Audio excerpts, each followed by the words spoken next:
Valentine's day అంటే అందరికీ గులాబీలు, చాక్లెట్లు, ప్రేమలేఖలు గుర్తొస్తాయి. కానీ ప్రేమలో విఫలమై తన మాజీ భాగస్వామ్య ప్రవర్తన వల్ల విసిగిపోయిన వారికి మాత్రం ఆ ప్రేమ తాలూకు జ్ఞాపకాలు గుర్తొచ్చి మనసును కకావికలం చేస్తుంటాయి. అలాంటి వారి కోసమే అమెరికాలోని మేరీలాండ్ జూ ఒక వింతైన వినోదాత్మకమైన అవకాశం కల్పిస్తోంది.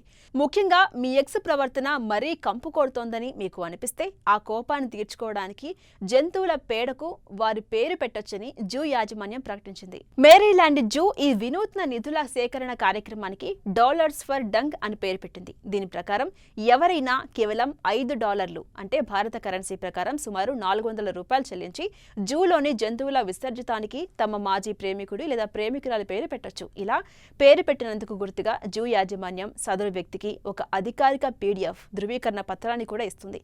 అయితే ఈ సర్టిఫికేట్ను మీరు ఏ సోషల్ మీడియాలో అయినా పోస్ట్ చేసుకోవచ్చు, లేదా నేరుగా మీ మాజీ ప్రేమికుడు లేదా ప్రేయస్కి పంపి పగ తీర్చుకోవచ్చు. ఈ వినూత్న ఐడియా గురించి zoo chief operating officer Shannon brown మాట్లాడుతూ, వాలంటైన్స్ డే రోజున హృదయ వేదనను హాస్యంగా మార్చుకోవడానికి ఇదొక అద్భుతమైన మార్గం. మీ మాజీల గురించి చెడుగా మాట్లాడే బదులు ఇలా సరదాగా పగ తీర్చుకుంటూనే జంతువుల సంరక్షణకు సహకరించవచ్చు అని తెలిపారు. గత ఏడాది కూడా ఈ కార్యక్రమానికి భారీగా స్పందన వచ్చిందని, సుమారు 30 దేశాల నుంచి $10,000 వరకు విరాళాలు అందాయని ఆమె వివరించారు. ఈ మొత్తాన్ని జూలోని ఆఫ్రికన్ పెంగ్విన్లు, గోల్డెన్ ఫ్రాక్స్ వంటి అంతరించిపోతున్న జీవుల సంరక్షణ కోసం ఉపయోగిస్తారు. కేవలం మేరీలాండ్ జూ మాత్రమే కాదు, గతంలో టెన్నెస్సీలోని మొంగిస్ జూ కూడా ఇలాంటి ఆఫర్ ఇచ్చింది. ఇక్కడైతే ఏకంగా ఏనుగు విసర్జన చేస్తున్న వీడియోను ఎక్స్కు పంపే అవకాశం కల్పించారు.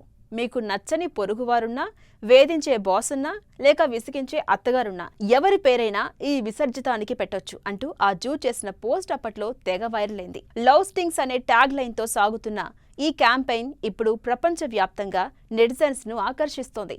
తమ పాత జ్ఞాపకాలను తుడిచేసుకుని నవ్వుతూ ముందుకు సాగాలనుకునే వారికి ఇదొక క్రేజీ థెరపీలా పనిచేస్తుందని నెటిజన్స్ కామెంట్ చేస్తున్నారు.